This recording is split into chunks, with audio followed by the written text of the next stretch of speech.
నవమితని August 9న district level doctors బాప్ అంటే యాక్చువల్గా మెయిన్ హాస్పిటల్ ప్రిమిసెస్ లో తీసుకురావాలని మా రిక్వెస్ట్ కూడా.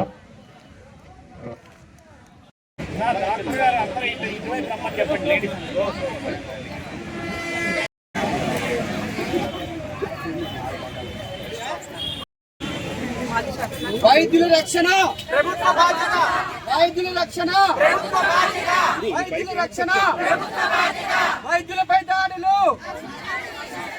వైద్యులపై దాడులు, వైద్యులపై దాడులు, వైద్యుల రక్షణ ప్రభుత్వ బాధ్యత. We want justice, we want justice, we want justice, we want justice. వైద్యుల రక్షణ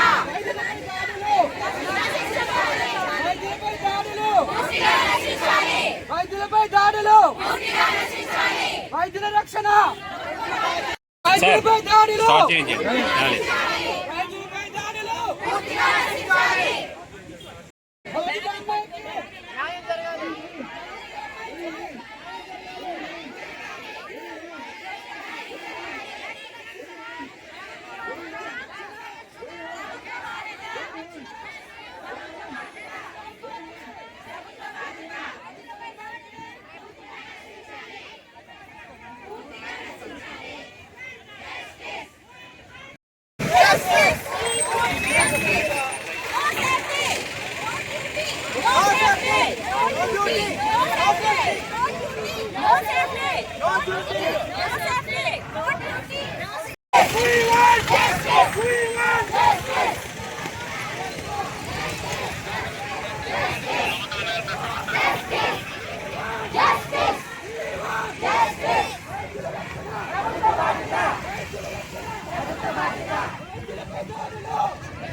డిస్ట్రాయ్ చేయడానికి ప్రయత్నించిన పెద్ద పెద్ద వ్యక్తుల గురించి కూడా మనకు బాగా తెలుసు.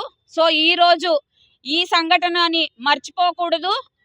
తర్వాత ఈ సంఘటన మీద దోషులందరికీ కూడా ఖచ్చితంగా శిక్ష పడాలని, ఖచ్చితంగా శిక్షించాలని, తర్వాత ఇలాంటివి మళ్ళీ రిపీట్ అవ్వకుండా ఉండాలని, మహిళల మీద జరుగుతున్న ఇలాంటి అత్యాచారాలు ఖచ్చితంగా ఆగాలని మరీ కోరుకుంటూ, రిక్వెస్ట్ చేస్తూ, డిమాండ్ చేస్తున్నామండి. లా ఖచ్చితంగా మా కోసం స్పెషల్గా ఒక ఫోర్స్ ఉండాలి, సెక్యూరిటీ అనేది ఉండాలి.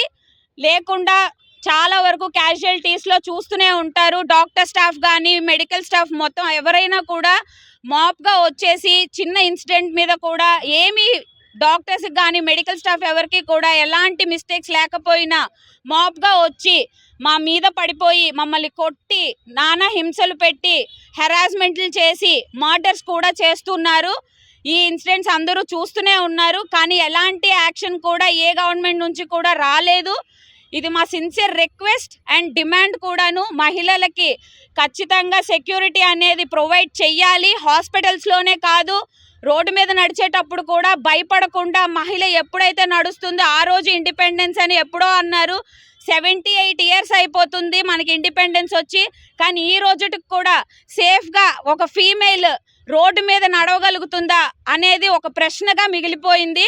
తర్వాత మెడికల్ స్టాఫ్ ఎవరికి కూడా హాస్పిటల్స్లో కూడా సేఫ్టీ లేకపోవడం అసలు చాలా బాధాకరమైన విషయం ఇది. ఎందుకంటే మెడికల్ కాలేజీల్లో చదువుకొని 10-12 సంవత్సరాల పాటు నానా కష్టాలు పడి రాత్రి పగలు నిద్ర లేకుండా ఎన్నో త్యాగాలు చేసుకుంటూ ఎన్నో నిద్రలేని రాత్రులు గడుపుకుంటూ 36 గంటలు 72 గంటల పాటు కంటిన్యూస్గా డ్యూటీలు చేస్తున్న డాక్టర్స్ మీద ఇలాంటి అత్యాచారాలు జరగడం అనేది చాలా అన్యాయం. ఇంత ఇన్సెక్యూర్ ప్లేసెస్లో మనం వర్క్ చేయడం అనేది చాలా కష్టంగా ఉంటుంది. సో మేము కూడా ఇంత సేఫ్టీ లేని ప్లేసెస్లో వర్క్ చేయదలుచుకోలేదు. చూస్తూనే ఉన్నారు, కోవిడ్ సిచ్యువేషన్లో కూడా ప్రాణాలకు తెగించి మరి డాక్టర్స్ స్టాఫ్ అందరూ కూడాను జనాలను కాపాడడానికే ప్రయత్నించారు. అలాగా ప్రాణాలకు తెగించి కాపాడాలనుకునే మాలాంటి డాక్టర్స్కి సేఫ్టీ లేకపోతే ఇంకా ఎక్కడికి వెళ్ళి బ్రతకాలో కూడా అర్థం కాని పరిస్థితుల్లో మేము బ్రతుకుతున్నాము. కాబట్టి we demand safety at work, at any places we roam around, as a women, as a doctor also. Justice for everyone.